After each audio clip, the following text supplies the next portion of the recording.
যারা যেই পরিবার আজকে ফারহান ফায়াজের বাবা মা বোন পরিবারবর্গ এখানে উপস্থিত আছে, যেই পরিবার তাদের সন্তান হারিয়েছে, ভাইকে হারিয়েছে, ছেলে হারিয়েছে, তারা কতখানি কষ্ট দুঃখ প্রতিদিন সাফার করে এটা আমরা অনুভব করতে পারবো না। একজন বাবা হিসাবে আমি হয়তো এতটুকু অনুভব করতে পারি যে আজকে আমার সন্তান যদি আমার সাথে না থাকতো, আমাদের মাঝে না থাকতো, আমার উপরে করতে পারি। ওনারা প্রত্যেক দিন প্রত্যেক ঘন্টা সেটাই এক্সপিরিয়েন্স করে। আজকে ফারহান ফায়াজের বন্ধুরা যারা এখানে উপস্থিত আছেন, শিক্ষকরা যারা আছেন, একজন শিক্ষক ইতিমধ্যে কথা বললেন, আমি একজন শিক্ষক, 17 বছরের ঊর্ধ্বে শিক্ষকতা করেছি। আমার স্নেহের আদরের একজন শিক্ষার্থীকে যদি আমি হারাতাম তাহলে আমার অনুভূতি কেমন হতো, সেই অনুভূতিটার সাথে আমি কিছু দূর পরিচিত। আমি বলতে পারি আজকে শিক্ষকবৃন্দ যারা আছেন, যারা ফারহানকে স্নেহ করে ক্লাসরুমে পাঠদান করতেন, তাদের কি অনুভূতি আমি জানি। কিন্তু আরেকটা জিনিসও মনে রাখা গুরুত্বপূর্ণ,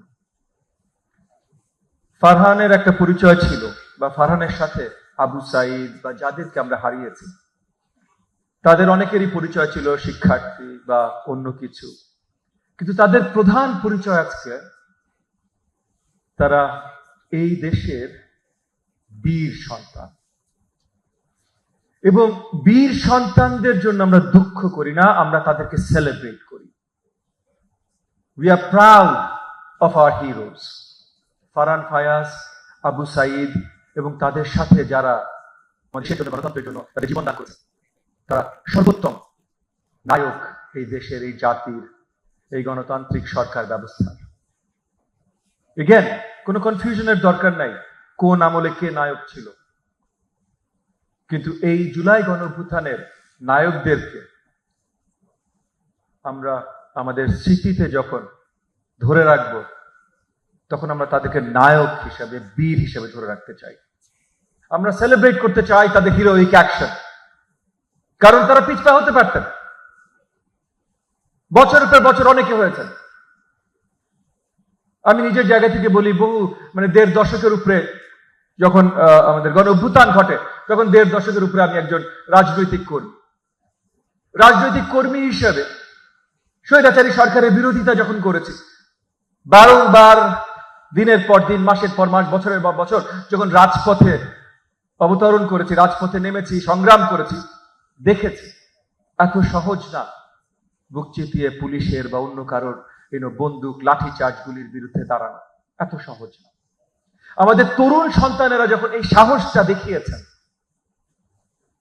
তখন সেই সাহসিকতা, তাদের সেই মনোবল, তাদের সেই দৃঢ়তা, তাদের সেই বীরত্ব, এটা আমাদের কিভাবে মনে রাখা উচিত? We celebrate them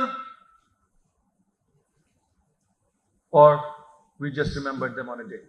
কোনটা? আমি মনে করি we should celebrate our heroes. শহীদ ফারহান ফায়াজ আমাদের হিরো, আবু সাইদ আমাদের হিরো, যারাই অবদান রেখেছেন তারা সবাই হিরো। এবং যারা আজকে জীবিত আছেন, অনেকে আহত আছেন। আজকে একজন শিক্ষার্থী ছিলেন, তার অনেক আছে যারা হয়তো সাময়িকভাবে আহত হয়েছে, কিন্তু তারাও কিন্তু ওই দিনগুলোতে বীরত্বের পরিচয় দিয়েছিল। ইতিহাসের পাতায় আমরা আপনাদেরকে বীর হিসেবে মনে রাখতে চাই। এবং সেই জায়গা থেকে আজকে ফারহান ফায়াজের বাবা কিছু কথা বলেছেন।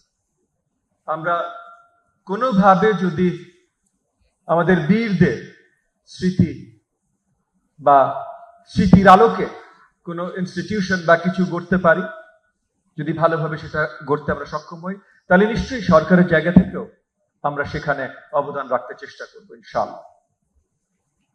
আগামী দিনগুলোতে আমরা চাই আমাদের তরুণ শিক্ষার্থীরা এখান থেকে লেসেন্স নিক, শিক্ষা লাভ করুক, যে দেশ জাতির যখন প্রয়োজন হবে তখন যেন ফারহান, আবু সাইদ যেরকম সাহস দেখিয়েছেন, তাদের ক্লাসমেটরা, বন্ধুবর্গ, তারা যেমন সাহস দেখিয়েছেন, আগামী দিনগুলোতে আপনারাও যেন সেরকম সাহস দেখাতে পারেন।